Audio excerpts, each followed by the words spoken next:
So I actually had a follow-up question, and I think you asked it, but I want to at least ask it again in a way that everybody can have as clear an explanation as possible.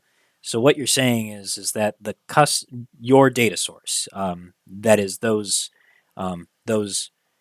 entities which collect and maintain and document and record all of the lending data for prime brokers, are required for that data to be as accurate as possible, because that's how the brokers make their money from the actual short lending. And that if there were any discrepancies in that data, and if the data that they gave you was inaccurate in any way, then it would actually cost their customers money, them being the brokers. So there's no incentive whatsoever for the brokers to hide that data, or for these data warehouses to hide it, because it would just end up costing them in the end, and it would damage trust with their customers. Is that correct? Absolutely, TD. It's yeah, because it's the data isn't reported anywhere. It's there to facilitate the trading of it. So the data is already there. If someone in the system posts a loan of 1 million AMC shares, then it's just there. They can't post a loan of 2 million shares, because then they can't actually carry that trade out. So they can't manipulate the data in that sense, because the data isn't on a reporting basis. It's just when you buy 100 shares of AMC, you can't pretend that you bought 150. It just doesn't work that way. Well, there you go. That at least makes me 1,000% more confident that the data that you're reporting is as accurate as it can possibly be, without accounting for human error. Thank you very much. And just to be clear on that data, so the data we get from these are cost to borrow, shares on loan, and utilization, in the sense of how much has been posted and how much of it is taken away. And I've had a lot of questions about utilization over the last 7 days, is it now, since it hit 100%. And it's a common question why lending is still going on after utilization has hit 100%. Utilization is a once a day metric, and it means that at the beginning of the trading day we reported for, it was no shares left to be borrowed. All the shares that has been offered out for lending had been borrowed. But that absolutely doesn't mean that someone isn't going to offer more shares to be borrowed, or someone is going to settle one and offer it out again. The market keeps on rolling. But Right. it's a strong indicator of that we're very much at the top of the what's available to be lent out. And on both GME and AMC, after utilization hit 100%, we have seen increases in cost to borrow. So you start to have to pay more to borrow these shares. It hasn't gone up very much yet, but it has definitely gone up. Yeah. That actually brings up another point that I'm curious about. So you earlier mentioned that someone can lend their shares to their friends, and that does happen. So somebody could actually evade some of the reporting of this if there were, say, two major institutional entities that were lending shares to each other. Um, can you imagine a scenario where these entities were actually lending the same shares back and forth to one another, um, and somehow evading that reporting system? Is that possible in any way?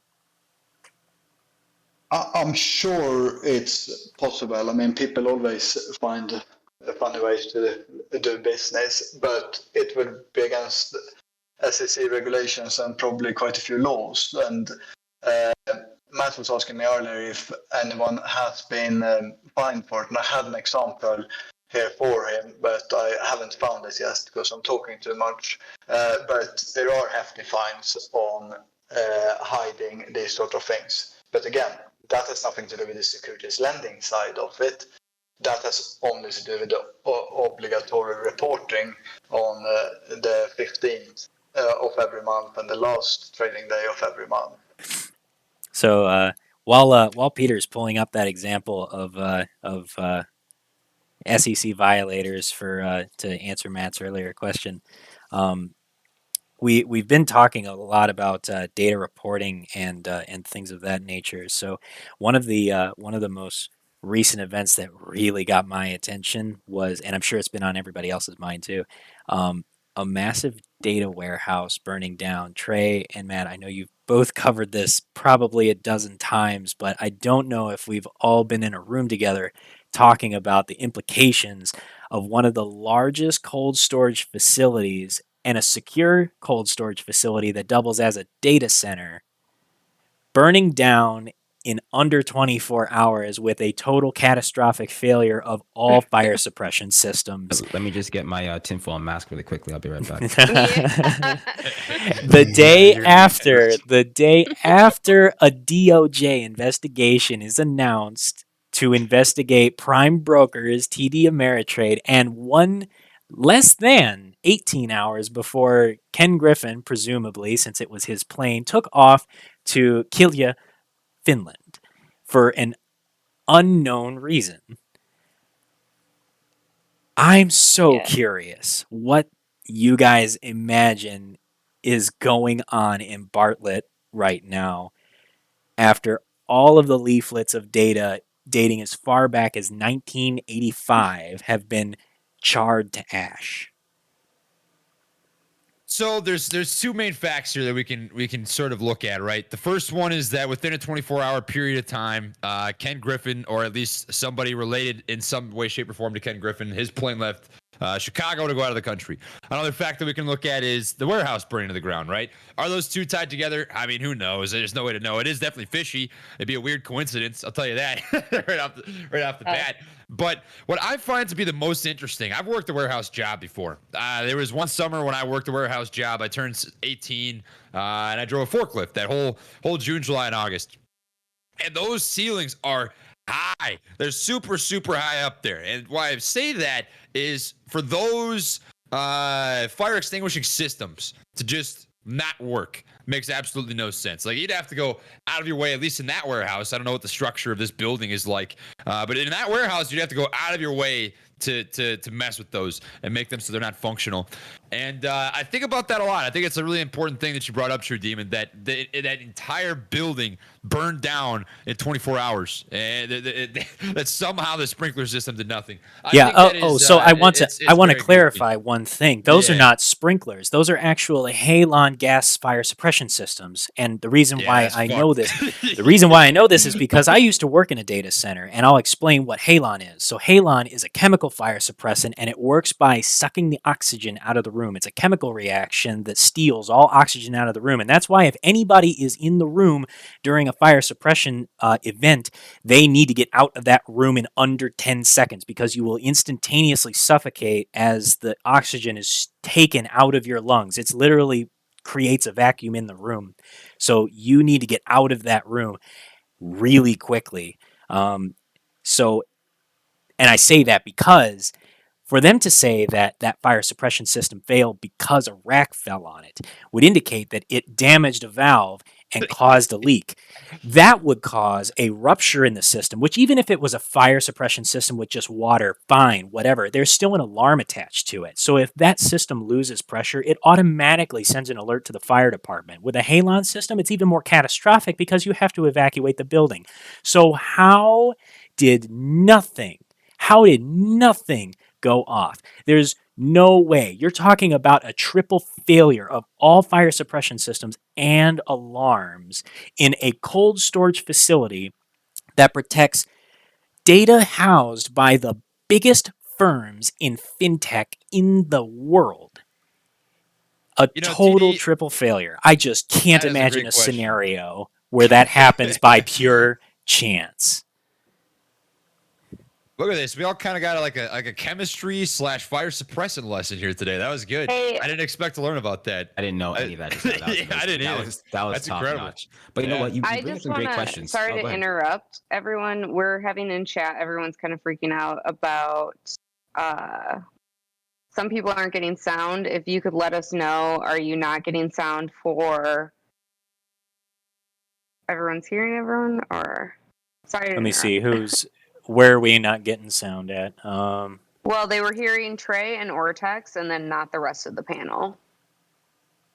Gotcha. Interesting. Let's see. Is it No YouTube true or just demon. Is it just Discord or is it YouTube? They said it was Discord and not YouTube. It was okay on YouTube. That I Makes don't know no what that sense means. at all. That's like, I don't know what that means. I honestly I don't know because my Did audio you is coming mute True through. Demon? Like, are you guys gonna? Are you Yeah, I was being gonna say caught if for muting anyone, him? for anyone who's having issues, just right click and or hold down on the name and see if their volume is turned down or anything like that, because it seems to be an individual problem. All right, we're Yeah. banning everyone that muted True Demon. Keep going. Right, expose themselves now. That's good. That's Gotcha. fantastic. I'm Continue gonna on. I'm gonna find who y'all are that be muting me. TMI, you were about to say something. We got cut off. What was it, man? I mean, you had a great breakdown of how that was a triple check system that failed, right? So it kind of makes you think that there would need to be a lot of things that would almost intentionally need to be done in order to have this failure happen. But we'll leave that alone there for a second. How long did this fire continue to burn? Because that's the next question for me. Is that I remember the next day, or if not the next afternoon, people are like, "Yeah, the fire's still burning." I was like, "Hold on a second, what? They didn't put the Yeah. fire out in 24 hours." So It started at 10 o'clock one morning. The next afternoon, it's still burning. I'm like, So what the hell's going on? I do believe that the fire would continue burning. And I'm sure that somebody who's a fire chief would know much more about this, but like insulators and stuff, that once they get to a certain temperature, once you get steel to a certain temperature or the framing, 3,000 and yeah, something degrees. once it gets to that temperature, it takes a long time for it to cool off. So anything like it can actually even ignite the air. So if there's any chemicals floating in the air from any other systems that they had in place, like could actually still be burning. So I do kind of believe that there was a lot of paper in the facility. If you're ever in like a paper factory, you can't even smoke within 1,000 feet of a paper factory because of all the fibers, and they can actually explode. So like there being so much paper and stuff in the building, I do believe it possible that it could still be burning. It's difficult to put it out, but the fact that it went up in smoke so quickly and that there was so many failures in the barrier systems, in the insulation systems, in the fire alarm systems, in the fire suppression systems all together, and the climate control systems. So all of this Interesting. failed simultaneously is the part for me that's just like, how much more damning do we have to make this event? Yeah, so between the Bartlett fire and Ken Griffin or somebody from his company flying to Finland, there was another piece of that I found out through a little bit further investigation. Did anybody else know that the one of the executives from CompuShare also flew to Kilja, Finland that day that KPMG plane landed there, and they both took off within 6 hours of each other? Has anybody else seen that? Yeah, but that's interesting. So I have also- not seen Yeah. it. So I still have to like go down through like the long list of flight records in order to actually verify this data. I'm giving it I guess through the grapevine of Reddit, which I understand that is not necessarily perfectly trustworthy, but at a first glance, seeing the tail numbers on the planes and seeing that they're both registered to their respective companies is quite interesting. So I can at least verify that the two planes landed in the same place.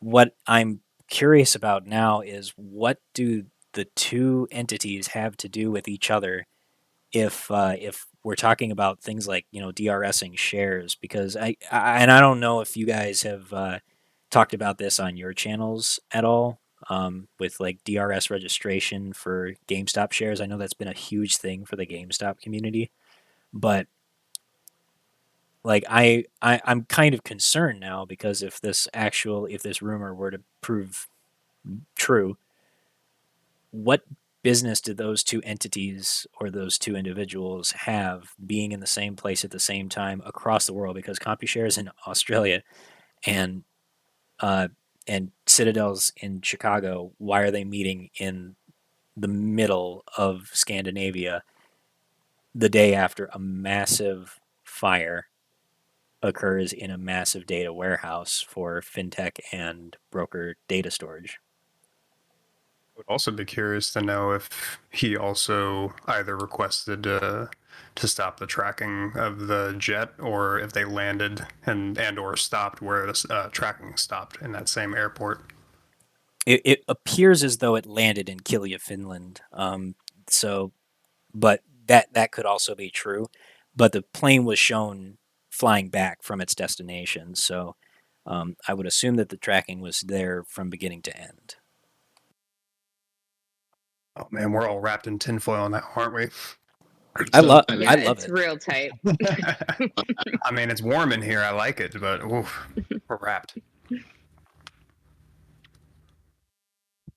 think what really piques my interest the most about this entire situation is there's SEC documents that legally tie that building to names like TD Ameritrade. So if there was something nefarious, even slightly, that took place alongside this DOJ investigation, I just don't understand like what they're thinking by by doing it, because it's just blatantly obvious that you can backtrack that, you know? Like if I was the DOJ right now and I saw that a building that was in some way, shape, or form affiliated with TD Ameritrade burned to the ground within 24 hours of announcing an investigation, you know, I'd be like, huh, maybe I should go start at this building, you know? That's probably what I'd be thinking to myself. Maybe I'm just misinterpreting the situation. I don't know. But it's hard for me to wrap my head around the fact that actually happened. It just feels like a movie, you know? Yeah, I hear you. And I mean, say that there was something nefarious going on. Like let's go ahead and keep the tinfoil hat on for a little while. Say that there was something that tied TD Ameritrade or Citadel or Virtu or whoever, because there's any number of entities that have their data stored in that place that's now just gone forever. Right. They actually don't have anything to worry about because it's so easy to create a scapegoat when you have that much money, if you really think about it. Like the mob did the same thing in the 50s and the 60s. Why can't the world's largest market makers and broker dealers do the same thing? Like just find somebody who's willing to take a large enough paycheck. Like these are the kinds of people that are able to pull $10 million out of their couch cushions and give it to somebody in order to make a deal. Like all you have to have is somebody who's willing to actually carry out the act and then never say anything that's not even tied to the organization. So, yeah, you can speculate as much as you want, and yeah, it can be an obvious destruction of evidence, and yes, it can completely annihilate any court case that actually would carry to term or go before a judge.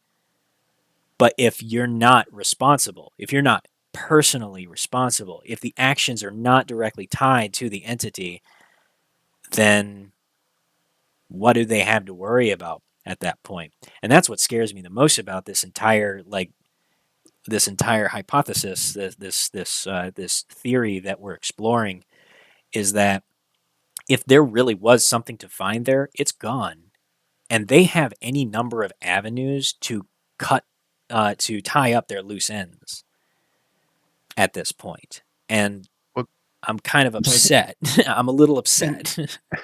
I'm taking it no works there or a fire department or the building's spoken out about this, have they? I would be interested to know, but I don't know the answer. Well, and I would also be curious as well, because I mean, we all can pretty much mutually agree that the people that do these things and are making these decisions traditionally think 50 steps ahead and play like kind of 5D chess. So I can only imagine, even if it did get tracked back, they maybe even 6 months, a year ago, 2 years ago, knowing this might be the nuclear option, like they could have forged some maybe like, oh, this thing was out of order, then it was going to get fixed, and then this thing, and they were like, you know what I mean, something to make it justifiable enough. Because once again, why wouldn't they have all of their I's dotted and T's crossed for any given scenario? Hedge funds, right. Because if all of those systems fail, well, then all the evidence becomes circumstantial at that point, and any anecdotal evidence, because there is no like verification through like security cameras or any data records or entry and exit logs or anything like that, like everything becomes hearsay and circumstantial, unless you can actually tie eyewitnesses, and at least two of them, to the event. then If we're gonna put on the tinfoil hats and masks, then we might as well dive all the way in, right? So I think sometimes people doubt that those who are on the opposing side of a trade aren't well prepared. Right? Where it's like, if this is the case, what would you do to protect all your money? You know what I mean? Like, what would you be willing to do to protect everything? Whatever it takes.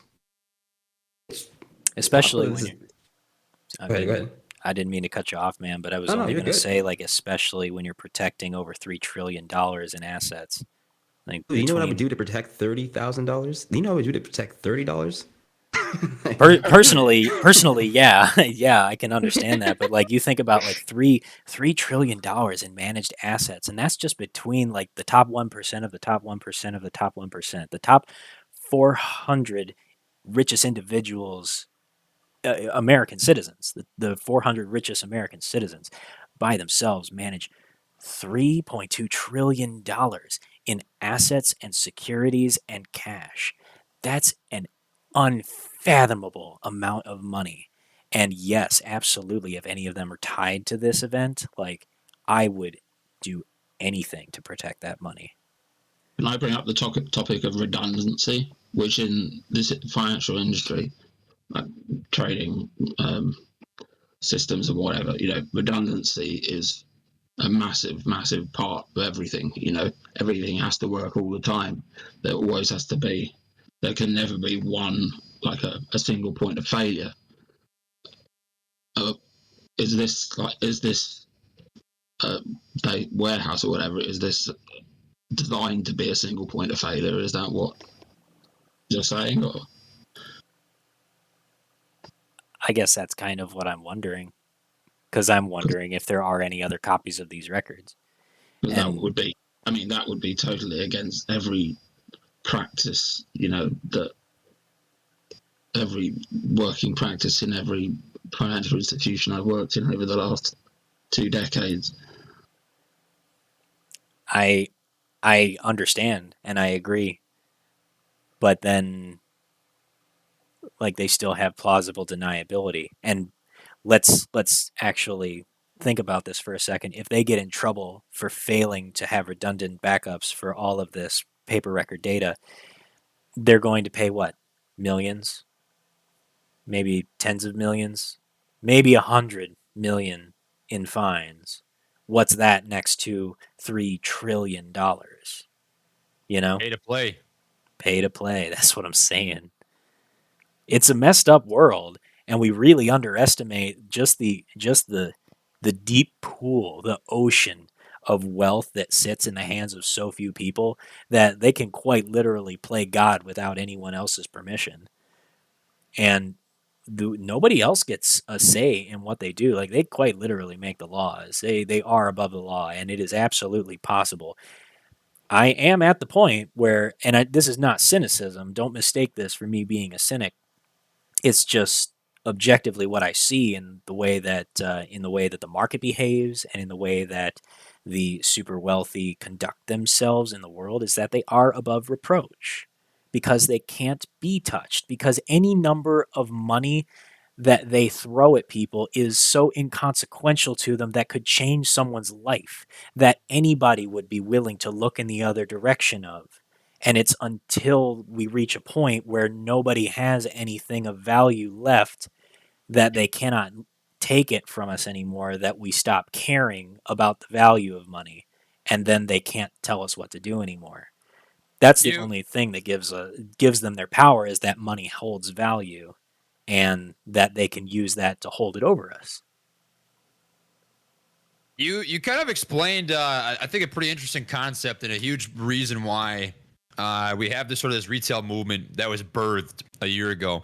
And I like to think of it as existentialism. Essentially, you can see this in everyday society. Let's say that, we've got, let's say, global warming that goes on a day-to-day basis, just looking at the science or whatever. And nobody really pays attention to it until it matters, until data comes out that says, hey, if we don't do something about global warming, this is going to have some consequences, right? We're going to have to deal with this 100 years from now. And then people start paying attention. We get the electric vehicle thing. People start paying attention to carbon output, all that sort of stuff. Well, that was the same thing. Existentialism within the stock market, to me, it's a dog cornered, in a corner. They're waiting. They're seeing, oh crap, is it going to be me or is it going to be him? I have to make a decision. Like, we got to do something now because this is a difference of my money, and I can see it. I think you got to witness. It's actually kind of crazy to think about. You got to witness existentialism realized within millions of people in January of 2021.